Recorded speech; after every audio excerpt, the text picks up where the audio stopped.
nama saya Iwan Sodarja. Nama saya Budi Sudarto. Kita dari SMP Sindong Surabaya. Pada kesempatan ini kita jelaskan pada kita yang bertema perilaku perlindungan cyber remaja Surabaya.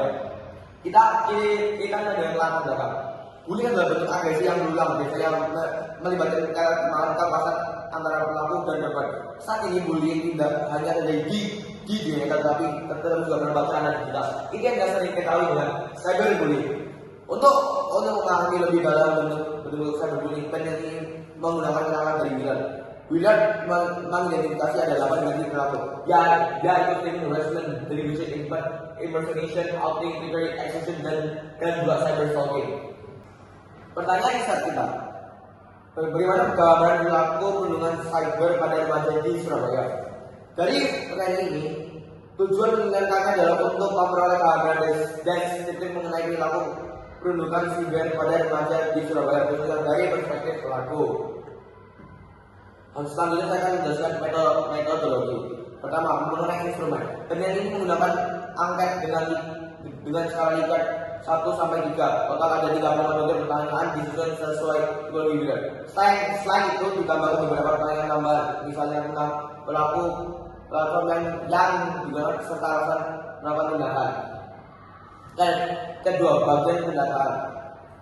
Google Form instrumen yang kita gunakan telah disebarkan di seluruh sekolah di Surabaya.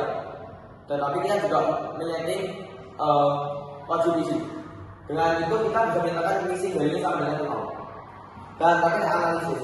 Data dianalisis secara deskriptif dengan menentukan frekuensi proporsi, median, interquartile range, serta mean dan standar deviasi lengkap dengan confidence interval sebesar 95%. Untuk pembagian problem antar dimensi hasil juga divisualisasikan dalam bentuk radar. Selain itu tabel istilah sudah digunakan untuk melihat perbedaan berdasarkan kategori tertentu.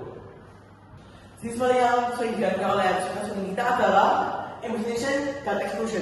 Saya akan menjelaskan tentang 8 dimensi Willard. Framing adalah mengirim komentar pesan atau agresif, reaction mengirim pesan yang mengganggu berulang kali, negation menyebarkan masuk atau berita bohong, impersonation nyaman sebagai orang lain, outing membicarakan rahasia pribadi soal seorang, trigger individu untuk menemukan rahasia, exclusion membicarakan sesuatu dari online, stalking, mengutip atau mengenal orang secara online.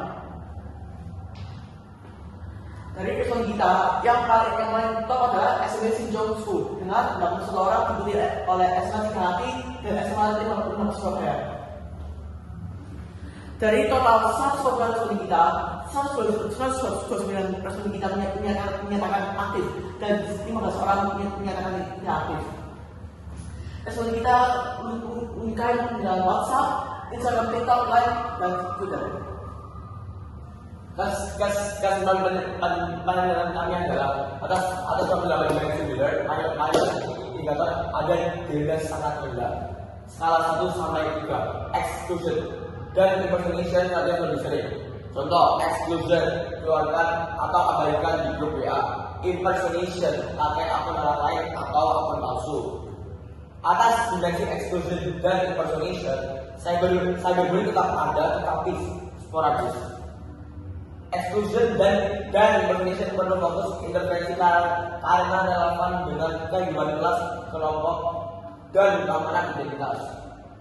Saran hasil, alat tidak aktif terukur beralasan grup kelas inklusif mencerminkan cuaknya di dalam grup. Contoh, wali grup kelas siswa tidak mengangkat anggota tanpa prosedur. Disediakan pintu masuk ulang bagi yang tertular karena akun aktifan 2FA aplikasi 2 faktor dan bagi sapi OTP kunci gawat bersama. Hati-hati dalam menyajikan foto secara online. Biasanya budaya inklusi buat bagi sistem atau ajaran tekan semua gunakan pendekatan restorasi untuk kasus ringan.